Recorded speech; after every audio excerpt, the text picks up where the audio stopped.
अस्सलाम वालेकुम नाज़रीन, मैं हूं आपका मेज़बान एम ए रज़ा और आप देख रहे हैं टीपी न्यूज़। नाज़रीन, इस वक्त मुल्क में जिस तरह के सियासी हालात हैं और हमारी जो पाक फ़ौज है जिस पर हमेशा हम फ़ख्र करते हैं, उसके बारे में सियासतदान जिस तरह की ज़बानें इस्तेमाल कर रहे हैं, इस पर एक रिपोर्ट हम पेश करेंगे। मेजर जनरल बाबर इफ्तिखार साहब जो DGISPR हैं, डायरेक्टर जनरल ISPR हैं, उन्होंने बड़े वाज़ेह और दो टोक अल्फाज में इनको तंबीह की है। चैनल को लाजम सब्सक्राइब कीजिए और साथ में लगे बेल आइकन को भी दबाइए। नाज़रीन, पिछले अदवार की हम बात करें तो ये जितनी भी सियासी पार्टियां हैं, ये जब भी इनके मफादात कम हो जाते हैं या इनको इक़्तिदार से हटा दिया जाता है तो ये फ़ौज के बारे में बड़ी गलत बातें आकर करते हैं, जबकि ये सारे सियासतदान जानते भी हैं कि हमारा जो मुल्क है अल्हम्दुलिल्लाह उसको अपनी फ़ौज पर फ़ख्र है। DGISPR major general Babar Iftikhar sahab ने वाज़ेह अल्फाज में कहा कि जिस तरह कोर कमांडर पेशावर के बारे में सियासतदान बातें कर रहे हैं, ये इंतहाई एक गलत रवैया है इनका, और बार बार हम ये तंबीह कर रहे हैं कि हमें पाकिस्तान की सियासत से दूर रखा जाए।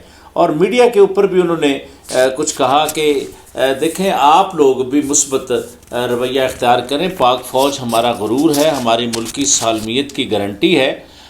जिस तरह दुश्मन बार बार हमें ललकारते हैं तो एक सीसा पलाई दीवार की तरह हमारी पाक फ़ौज दुश्मन के सामने खड़ी होती है, अपनी जानों के नजराने पेश करती है, तो उसको सियासत से दूर रखें। जिस तरह नाज़रीन ये मौजूदा हुकूमत आई है या PTI गवर्नमेंट थी, तो यकीन जाने कि मैं जब भी फ़ौज के बारे में इस तरह की बातें इन सियासतदानों की मुंह से सुनता था तो यकीन जाने बहसीयत जर्नलिस्ट मुझे भी बहुत तकलीफ़ होती थी।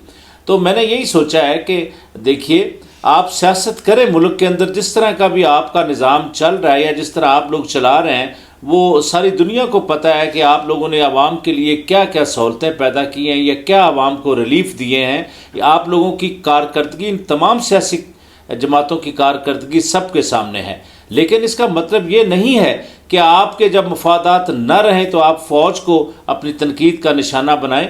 खुदारा अक्ल के नाखन लें। पाक आर्मी हमारा ना सिर्फ फ़ख्र है बल्कि हम इसको दुनिया की सफ़े अव्वल की आर्मियों में तस्वर करते हैं। तो अगर आप लोग तारीफ़ नहीं कर सकते तो आपको तनकीद का कोई हक़ नहीं है।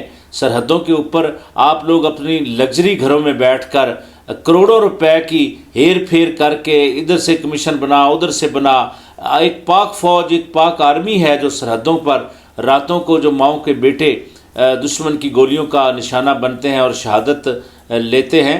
तो खुदारा अपनी ज़बानों को थोड़ा सा कंट्रोल कीजिए। मेरी ये बात तमाम सियासी जमातों के लिए है। तो अगर मौजूदा हुकूमत की अगर थोड़ी सी हम बात करना चाहें, जिस तरह मियाँ शहबाज शरीफ ने लंदन में जाकर मियाँ नवाज़ शरीफ से मुलाकात की है, तो नाज़रीन वो जो पंजाबी वाली जो एक मिसाल है ना, ये मैं खुली बात करने लगा हूँ आज। वो जिस तरह कहते हैं ना, मरा हुआ सांप किसी के गले में पड़ जाना।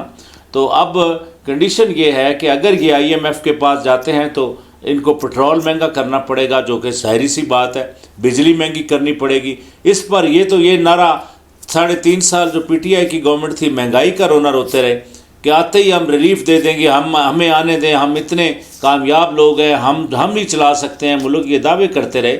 लेकिन आते ही जिस तरह स्टॉक मार्केट क्रैश हो गई, ओपन मार्केट में डॉलर 193 रुपये तक चला गया, तो ये किस तरह चल सकेगा।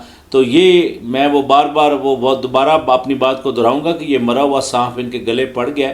जहाँ तक मेरा तज्जिया है, ये हुकूमत इनसे भी चलने वाली नहीं है और बेहतर यही है कि अपने गले से उतार लें। बेहतर है कि इंतखाबात की तरफ जाएं। कोई भी नई जमात आती है तो उसको अगर भारी अक्सरियत, 2/3 अक्सरियत मिलती है तो तभी जाके मुल्क जो है स्टेबिलिटी की तरफ जाएगा। और ये जो खाना जंगी की बातें हैं, लड़ाई झगड़े, इनसे गुरेज करना चाहिए। आवाम की ताकत शायद ये सियासतदान नहीं समझते। हमारी पूरी आवाम, मुल्क पाकिस्तान की अपनी जितनी भी आवाम है, ये पाक फ़ौज से मोहब्बत करती है। तो अपनी बातों के तीरों के नश्तर या तंज के नश्तर पाक आर्मी की तरफ मत करें।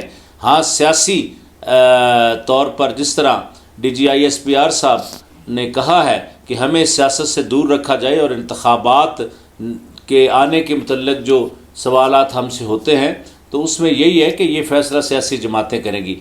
ناظرین اپنا بہت سارا خیال رکھیے گا، میری اسی طرح کی نئی اور انفارمیٹو ویڈیو آپ کے لیے انشاءاللہ ہم کرتے رہیں گے۔ تو نئی ویڈیو کے آنے تک کے لیے اپنے میزبان احمد رضا کو اجازت دیجیے۔ اللہ حافظ۔